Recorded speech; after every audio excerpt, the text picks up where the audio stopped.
যখনই ফেরেশতা জিবরাইল বলেছেন ইকরা বিসমি রাব্বিকাল্লাযী খালাক, একটা আয়াত না পরপর 5টা আয়াত তেলাওয়াত করেছিলেন। মুহাম্মাদুর রাসূলুল্লাহ সাল্লাল্লাহু আলাইহি ওয়াসাল্লাম জিবরাইলের সাথে একাধারে তিনি 5টা আয়াতই পড়েছিলেন। বুখারী শরীফের হাদিসের ব্যাখ্যায় আমি দেখেছি জিবরিল জিজ্ঞাসা করলেন, এতক্ষণ আপনি পড়লেন না কেন? নবীজি বলেন, ইয়া আখি জিবরাইল, হে ভাই জিবরাইল, বারবার আপনি বলছিলেন ইকরা ইকরা ইকরা, পড়েন পড়েন পড়েন। তা আমি কি পড়ব, কি পড়ব কি সেটা তো বলেননি। আপনি চতুর্থবার যখন বলেছিলেন বিসমি রব্বিকা, রবের নামে পড়েন, আমি কিন্তু একটু দেরি করি না, আমি আরম্ভ করেছি আপনার সাথে।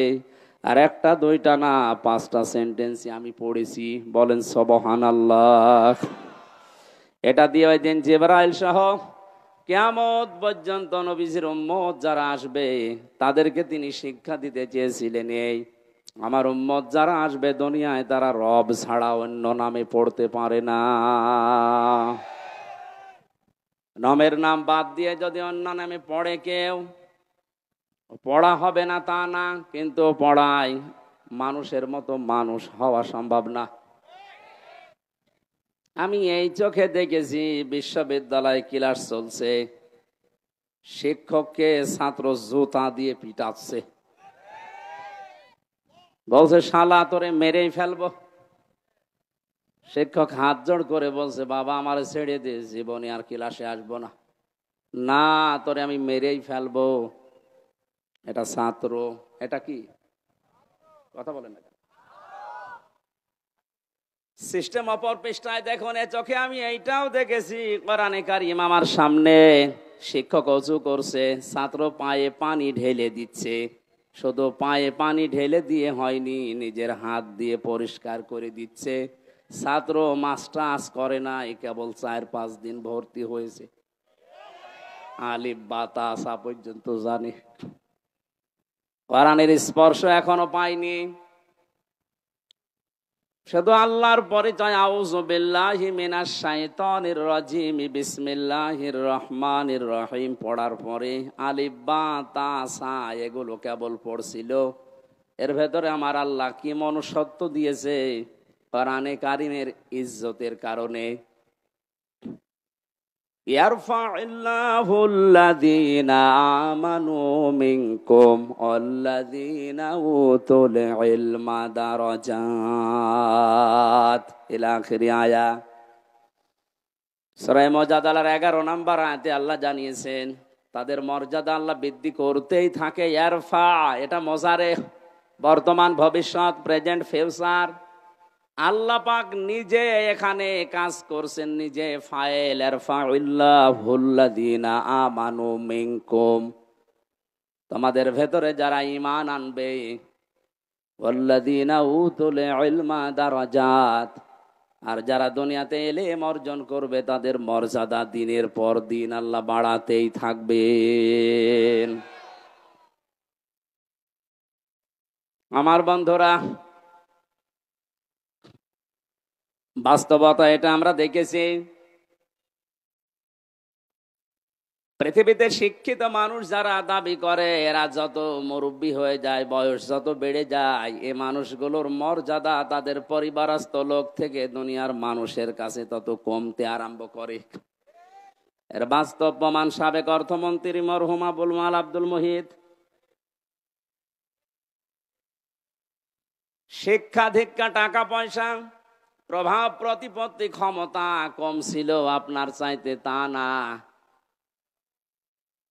53 বছরের ভেতরেতে আপনারা এবার অর্থমন্ত্রী পেয়েছেন।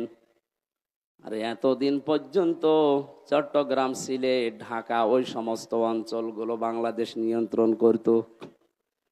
এত প্রভাব থাকার পরও দিন যত গেছে, মানুষের মর্যাদা আমার আল্লাহ পৃথিবীর কাছে কমিয়ে দিয়েছে।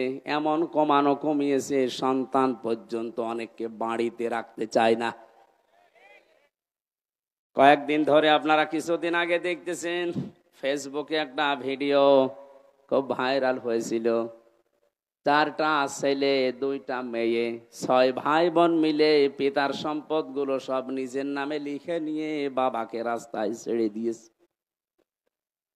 সুবহানাল্লাহ বলছে না না, শুধু নাউজুবিল্লাহ বললে হচ্ছে না, এখানে আলহামদুলিল্লাহ বলা দরকার।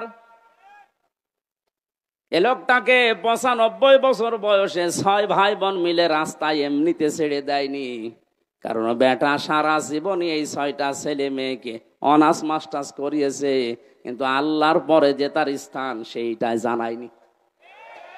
এটা জানানোর জন্য যে জায়গাগুলো দরকার সেখানে সে ঘৃণা করত, সে দিত না। এই জন্য তার কপালে কি জুটেছে দেখেন। শুধু তার কপাল না, এই ভিডিওটা দেখার পরে আমার মনে হচ্ছে বাংলাদেশে আজ অনেক মুরব্বীর কপালে এইটাই জুটবে। কারণ বৃদ্ধাশ্রম গুলো খোঁজ নিয়ে দেখেন, কোন আলেমের মা বাবা আছে কিনা? কোরআন যারা জানে বসে পড়ে তাদের মা বাবা ওখানে আমি পাইনি। আমি যতগুলো বৃদ্ধাশ্রমে ঘুরে ঘুরে দেখেছি, আমার এই ছোট জীবনে প্রায় 25টার উপরে বৃদ্ধাশ্রম দেখলাম। সেই রাঙ্গামাটির লংগদু থানা থেকে শুরু করে বাংলার বিভিন্ন প্রান্তে কোন জায়গায় কোন আলেমের মা বাবা বৃদ্ধাশ্রমে পড়ে কাঁদতেছে আমি পাইনি। কারণ আলেমরা জানে আমার আল্লাহর পরে এই মুরব্বীর স্থান আমার কাছে। নিজে খেতে না পারলেও দরকার হয় ভিক্ষা করে এনে খাওয়াবে, অথচ ওই 6টা ছেলে মেয়ের ভেতরে আল্লাহর পরে মা বাবার স্থানে জ্ঞান কোনোদিনও মুরব্বী দেয়নি। তো জানবে কি করে? এই জন্য কায়দা কৌশল করে ফাঁকি দিয়ে মা বাবার সম্পদগুলো নিজেদের নামে 6 জন লিখে নিয়ে মুরব্বীরে ছেড়ে দিয়েছে। এবার দান, এটা ছেড়ে দেওয়ার পেছনে যে কয়টা কারণ তার অন্যতম হচ্ছে এই 6 ছেলে মেয়ের স্বামী আর তাদের বউগুলো এই মুরব্বীকে এখন তারা বোঝা মনে করে। এই কথা বলেন না কেন? যাদের সাথে বিয়ে দিয়েছিল এইগুলো এবং ওই পুত্রবধূ, ওই মেয়েগুলো, ওই জামাইগুলো যদি সত্যিই কোরআনে কারিমের জ্ঞানী হতো, এ মুরব্বীকে রাস্তায় ছেড়ে দেওয়া না, 6 ভাই বোন মিলে আমার মনে হয় মিনি জান্নাতের ভেতরে রেখে দিত। কারণ সবগুলো হায়ার এডুকেটেড, সব অনার্স মাস্টার্স করা। তো তাদের ভেতরে এইটা নেই যে বিরুদ্ধে নারাজ হয়ে গেলে আল্লাহর আরো নারাজ হয়ে যাবে, এটাও জানে না। এই শিক্ষা তাকে দেওয়া হয়নি। এজন্য আহ্বান জানাচ্ছি হাদিসের আলোকে, যার ভেতরে কোরআন নেই ওটা যেহেতু উজাড় ঘর হয়ে যায়, শয়তানের ঘর। 96% মুসলমানের দেশে আমরা এইরকম ঘরের অন্তর নিয়ে বাঁচতে চাই না, আমরা মানুষের অন্তর নিয়ে বাঁচতে চাই। নবীজি যেহেতু নবুয়ত পাওয়ার পরেই আল্লাহর নাম ছাড়া পড়তে রাজি হননি, আমাদের ছেলে মেয়ে প্রজন্ম যারা আসবে তারাও আল্লাহর নাম ছাড়া পড়বে না। এটা যদি মনে করেন রাজনীতি কোন দলের কথা, অপেক্ষা করেন কয়দিন পরে ওই মুরব্বীর মতো আপনারও বাড়ি থেকে বের করে দেবে। কারণ আপনার ছেলে মেয়ে তো জানেন যে আপনি কি, আল্লাহর পরে যে আপনার স্থান ওরা তো জানেই না। এজন্যই তো বারবার আহ্বান জানাচ্ছে যারা দায়িত্বে আছেন শিক্ষা ব্যবস্থায়, 1 থেকে মাস্টার্স পর্যন্ত 100 মার্কের কোরআনে কারিম কম্পালসারি করে দেন। জীবনেও এ দেশে আর কোনোদিন কিয়ামতের আগে বৃদ্ধাশ্রম তৈরি হবে না।